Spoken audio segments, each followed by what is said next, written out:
Panduan Puasa Syawal. Kita tahu bersama bahwa puasa sunnah pada bulan Syawal itu punya keutamaan yang besar.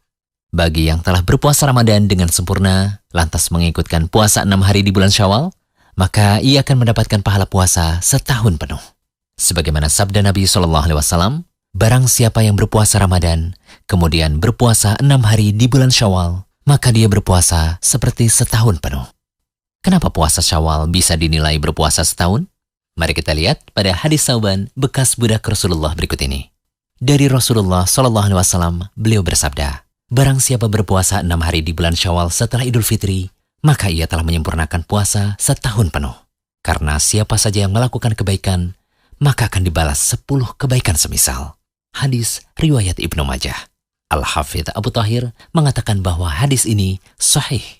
Di situ disebutkan bahwa setiap kebaikan akan dibalas minimal dengan 10 kebaikan yang semisal. Ini menunjukkan bahwa puasa Ramadan sebulan penuh akan dibalas dengan 10 bulan kebaikan puasa. Sedangkan puasa 6 hari di bulan Syawal akan dibalas minimal dengan 60 hari atau 2 bulan kebaikan puasa. Jika dijumlah, seseorang sama saja melakukan puasa 10 bulan ditambah 2 bulan, yang hasilnya sama dengan 12 bulan. Itulah mengapa orang yang melakukan puasa Syawal bisa mendapatkan ganjaran puasa setahun penuh.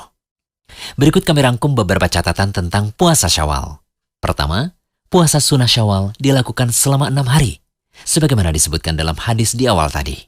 Kedua, puasa Syawal lebih utama dilaksanakan sehari setelah Idul Fitri, namun juga tidak mengapa jika diakhirkan, asalkan masih di bulan Syawal. Syekh Muhammad bin Shalih Al-Utsaimin rahimahullah berkata, para fuqaha berkata bahwa yang lebih utama 6 hari puasa Syawal dilakukan setelah Idul Fitri atau 1 Syawal secara langsung. Ini menunjukkan bersegera dalam melakukan kebaikan.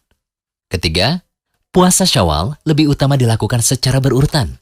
Namun juga tidak mengapa jika dilakukan tidak berurutan. Syekh Ibnu Utsaimin juga berkata, lebih utama puasa Syawal dilakukan secara berurutan, karena itulah yang umumnya lebih mudah. Itu pun tanda berlomba-lomba dalam hal yang diperintahkan. Keempat, usahakan untuk menunaikan qada puasa terlebih dahulu, agar mendapatkan ganjaran puasa Syawal, yaitu puasa setahun penuh. Ibnu Rajab Al-Hambali rahimahullah berkata, siapa yang mempunyai kewajiban qada puasa Ramadan, hendaklah ia memulai puasa qadanya di bulan Syawal. Hal itu lebih akan membuat kewajiban seorang muslim menjadi gugur. Bahkan puasa qada itu lebih utama dari puasa 6 hari Syawal.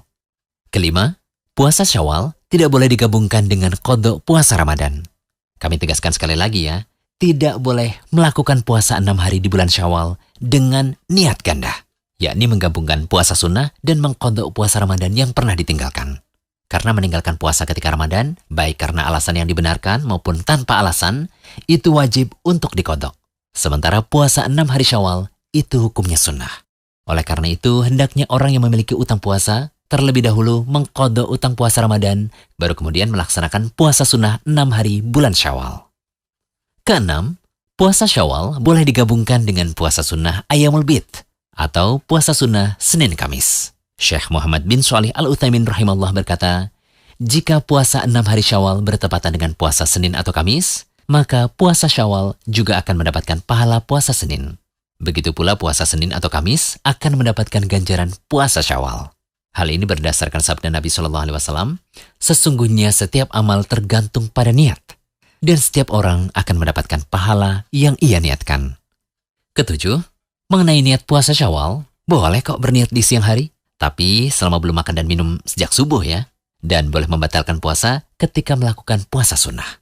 Sebagaimana yang diriwayatkan oleh Imam Muslim, Rasulullah SAW pernah masuk menemui keluarganya, lalu menanyakan, apakah kalian memiliki sesuatu yang bisa dimakan? Mereka berkata, tidak Rasulullah. Kemudian Rasulullah SAW mengatakan, kalau begitu sekarang saya puasa. Dari hadis ini berarti seseorang boleh berniat di siang hari ketika melakukan puasa sunnah. Nabi SAW juga terkadang berpuasa sunnah, kemudian beliau membatalkannya sebagaimana dikatakan oleh Ummul Mukminin Aisyah radhiyallahu anha, dan terdapat pula dalam kitab An-Nasa'i. Niat puasa Syawal juga tidak perlu dilafalkan. Cukup berniat dalam hati saja. Semoga pembahasan kali ini bisa menjadi pelecut semangat ya untuk berlomba meraih pahala di bulan Syawal ini. Jangan lupa kunjungi rumaiso.com update setiap hari, insya Allah.